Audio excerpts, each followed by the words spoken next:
যে কেউ আল্লাহর হকসমূহ প্রতিষ্ঠিত করে, দুনিয়া ও আখিরাতে তার জন্য কল্যাণকর সকল বিষয় সংগঠনের দায়িত্ব আল্লাহ তাআলা গ্রহণ করেন।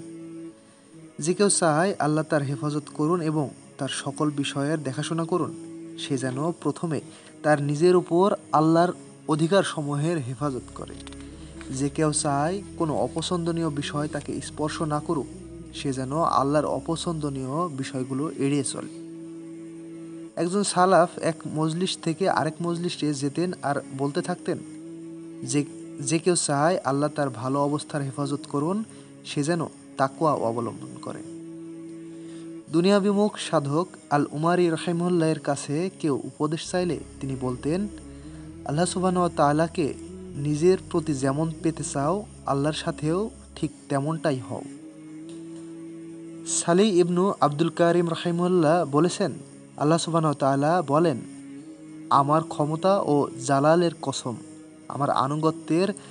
আমার আনুগত্যে লেগে থাকার ব্যাপারে দৃঢ় প্রতিজ্ঞ যে অন্তরের দিকেই আমি তাকাই, সেটিকেই সকল অবস্থায় রক্ষা করা ও দৃঢ় রাখার দায়িত্ব আমি গ্রহণ করি। পূর্বেকার এক আসমানি কিতাবে বলা হয়েছে, আল্লাহ সুবহানাহু ওয়া তাআলা বলেন, হে আদম সন্তান, তুমি কি আমাকে বলবে না কিসে তোমার হাসির উদ্রেক করে? হে আদম সন্তান, আমার প্রতি তাকওয়া অবলম্বন করো, তারপর যেখানে খুশি সেখানে ঘুমিয়ে পড়ো। এর অর্থ হলো, সঠিকভাবে তাকওয়া অবলম্বন করতে পারলে আর কোনো বিষয় নিয়ে চিন্তার কারণ নেই। আপনার জন্য কোন বিষয়টি উত্তম, সর্বজ্ঞ আল্লাহ আপনাকে সেদিকে পরিচালিত করবেনই। জাবের রাদিয়াল্লাহু আনহু থেকে বর্ণিত এক হাদিসে রাসূল সাল্লাল্লাহু আলাইহি ওয়াসাল্লাম বলেছেন, যে কেউ আল্লাহর কাছে নিজের মর্যাদা সম্পর্কে জানতে চায়, সে যেন নিজের দিকে তাকায় এবং তার কাছে আল্লাহর মর্যাদা কেমন তা দেখে। যে আল্লাহকে যেমন মর্যাদা দেয়, আল্লাহ তাআলা তাকে তেমনই মর্যাদা দেন।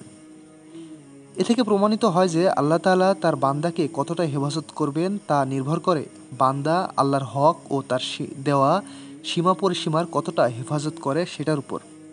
আল্লাহর সন্তুষ্টি ও নৈকট্য লাভ করা, তাকে জানা, তাকে ভালোবাসা, তার ইবাদত করা যার লক্ষ্য, সে খেয়াল করবে যে আল্লাহ তার সাথে অনুরূপ যথোচিত আচরণ করেন।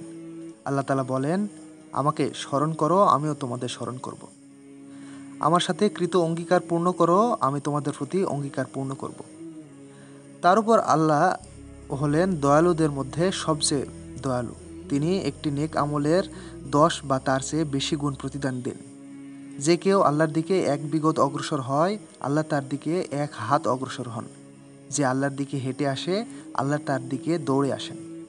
মানুষকে যা কিছুই দেওয়া হয় তা তার নিজের পক্ষ থেকেই। আর যে বিপদই তার উপর আপতিত হয়, এর কারণ হলো আল্লাহর অধিকার সংরক্ষণের ব্যাপারে তার কোনো না কোনো গাফলতির ফল।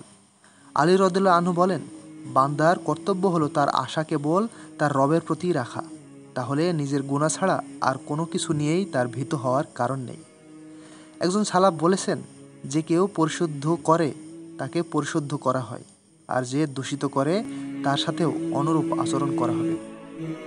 মাসরুক রাহিমাহুল্লাহ বলেছেন, যার অন্তরের গতিবিধি অত্যন্ত সচেতনভাবে আল্লাহর প্রতি সম্মান রাখে, আল্লাহ তার অঙ্গ প্রত্যঙ্গের গতিবিধি হেফাজত করবে।